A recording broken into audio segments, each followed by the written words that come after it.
मैं बर्डी विदर्भ हिंदी साहित्य सम्मेलन के अंदर यहाँ हॉल में मौजूद हूँ, जिसका एक कार्यक्रम है संवाद। संवाद कहते हैं बात करने को, और ये बात करने वाले कोई और नहीं, हम जैसे बच्चों के आदर और सम्मान और हम जैसे बच्चों को पत्रकारिता सिखाने वाले हमारे गुरु आदरणीय डॉक्टर खादीवाला साहब है। मैं डॉक्टर खादीवाला साहब से कुछ बातें करूं, इससे पहले BNN न्यूज़ में आपका बहुत बहुत स्वागत है सर। बिल्कुल सर, आप पे खड़े हो जाइए। खादीवाला साहब, आपने ये प्रोग्राम लिया, आपका उद्देश्य क्या है ऐसे प्रोग्राम लेने में? जन जागृति, प्रेरणा मिले नई पीढ़ी को और कुछ न कुछ करने के लिए उत्सुक हो। ये एक नई चीज़ को लाया, एक नई चीज़ संवाद को लाया और लोगों को जानकारी देने का ये आपने उत्सव आपके मन के अंदर पीड़ित हुए और आपने करा। इसके लिए आपको क्या क्या कठिनाइयों का सामना करना पड़ा? नहीं, कोई कठिनाई का सामना नहीं करना पड़ा।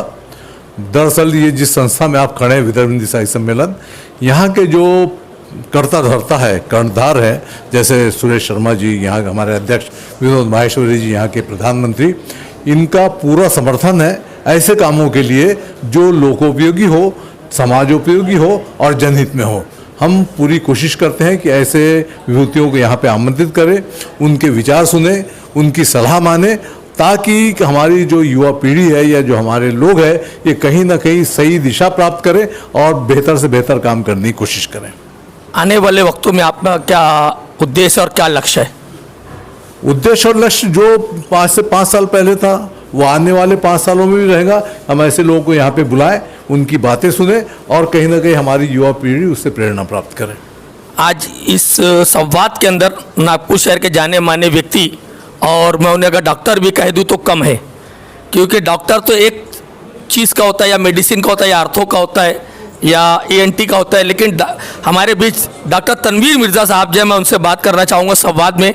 डॉक्टर खादीवाला साहब ने उनको बुलाया और उनका पूरा विचार मैंने सुना, ऐसा लग रहा था मैं किसी यूनिवर्सिटी के अंदर बैठा हूँ और उसके अंदर लेक्चर दे रहे हैं डॉक्टर तनवीर मिर्ज़ा साहब। आज के गेस्ट संवाद के अंदर डॉक्टर तनवीर मिर्ज़ा साहब था। डॉक्टर तनवीर मिर्ज़ा साहब, BNN न्यूज़ में आपका बहुत बहुत स्वागत है। आपको मैं कुछ नहीं, एक साधारण सा सवाल करूँगा।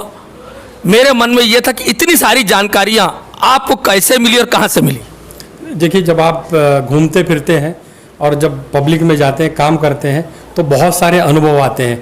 और हमारे पास में, मैंने जैसा बताया कि ज्ञान की गंगाएं बह रही है, लेने वाले की कमी है। बस जहाँ जहाँ जो जो मिल रहा है वो ले लेना चाहिए और आत्मसात करते रहना चाहिए। तो फिर मैंने जो कुछ भी बोला ये मेरा कुछ नहीं है, ये जो हमारी सैकड़ों लोग जो काम कर रहे हैं, हमारे गुरुजन हैं, कई सारे समाज सेवी लोग हैं, कई संगठनाएं, कई निस्वार्थ लोग हैं। फॉर्चुनेटली मेरे जैसे आदमी को क्रेडिट मिल जाती है, लेकिन काम करने वाले असंख्य लोग हैं। जैसे मैंने 8-10 की तो नाम यहाँ गिना दिया जो सेल्फलेसली काम कर रहे हैं और कई नाम भी नहीं लेना चाहते अपना बेचारे।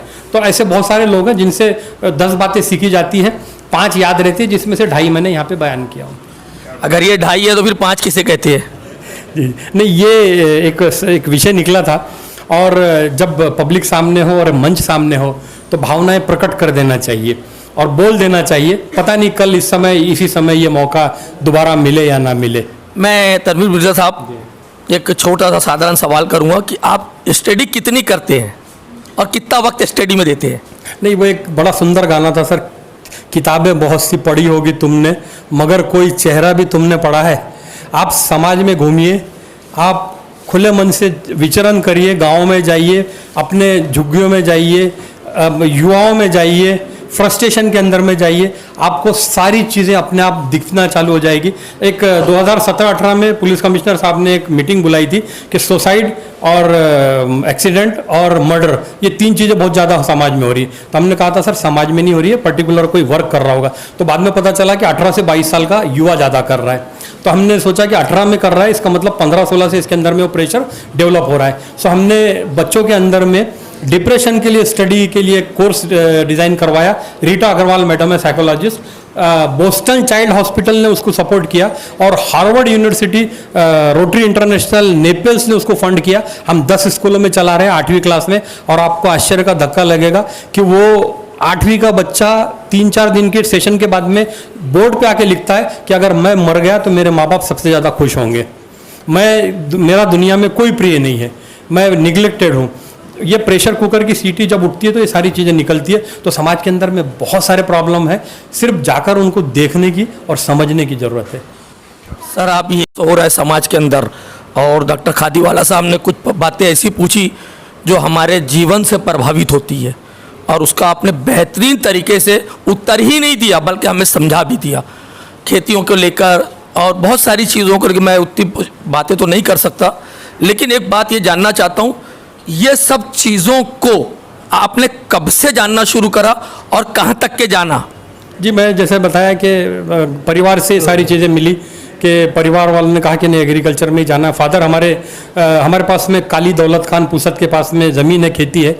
जब हम खेती में घूमते थे और बाहर निकलते थे तो हमारे पिताजी इशरत बेग मरहूम बोलते थे कि वो जूता निकाल और जूता झटक यहाँ पे, क्योंकि वो जो मिट्टी है वो बाहर नहीं जानी चाहिए। सही बात। मिट्टी से बड़ा आपको प्यार है और मिट्टी के बारे में बहुत कुछ आप जानते हैं। आने वाले नौजवान पीढ़ी को आपका क्या संदेश है, जो बहुत सारी इसी चीज़ व्हाट्सअप यूनिवर्सिटी के बारे में कहा, फेसबुक के बारे में कहा, और हम जितना टाइम मोबाइल को दे रहे अगर उतना टाइम एग्रीकल्चर को दे और अपने समाज के अंदर सुधारने की बात की, तो ये सारी भावनाएं आपके अंदर तनवीर मिर्ज़ा साहब कहाँ से आई और आपका आने वाले वक्तों में क्या उद्देश्य है? नहीं, मैंने बहुत सारी चीज़ें तो यहाँ शेयर की है। मेरे ख्याल से बहुत ज़्यादा नहीं देना चाहिए इनको। आज कम से कम ये 2-3 चीज़ों के ऊपर में अमल करें, वरना ये निकल के भागना शुरू हो जाएंगे अगर मैं और ज़्यादा एडवाइजेस दूँ तो। जो ये सोशल मीडिया से बचना है, जो चीज़ें हमने बात की, ज़रूरतों को कम करना है, कॉपी पेस्ट कल्चर में नहीं जाना है। 4-5 चीज़ों को भी अगर इन्होंने बना लिया और समझ लिया तो ये काफ़ी बड़ा योगदान हो जाएगा इनका, और ये कर सकते हैं ये 4-5 चीज़ें। फॉर एग्जांपल शॉर्टकट में सबसे पहले तो सोशल मीडिया से अपने आप को कम करें, डिटैच करें। अब एक कोई ना कोई एक गोल सेट करें। और तीसरी, ये जो जितनी भी चीज़ें चल रही है इसका कहीं ना कहीं रिस्पॉन्सिबिलिटी हमारे युवाओं को है कि ये निष्क्रिय हैं सिस्टम की वजह से, इकोसिस्टम की वजह से। इसमें इनका दोष नहीं है, ये निष्क्रिय है। इनको अगर काम से लगा दिया जाए तो रोजगार की समस्या सॉल्व हो जाती है, पैसे की समस्या सॉल्व हो जाती है, और ये जितने भी संकट है इनका समाधान निकल जाता है। क्योंकि ये नीड वाले लोग जब जाते नहीं है किसी चीज़ में तो ग्रीड वाले लोग वहाँ आ जाते हैं, और वहाँ पे फिर आपको प्लास्टिक खिलाया जाता है, वहाँ पे आपको पॉइजन खिलाया जाता है। मैं दौर के फनकार का ये अज़्म तो देखो, इस दौर के फनकार का ये अज़्म तो देखो, प्यासा है मगर फिर भी लहू बांट रहा है, प्यासा है मगर फिर भी लहू बांट रहा है। मैं विदर्भ साहित्य हिंदी सम्मेलन हॉल से सीताबर्डी नागपुर से BN न्यूज़ के लिए मैं अंसारी। जय हिंद, जय विदर्भ।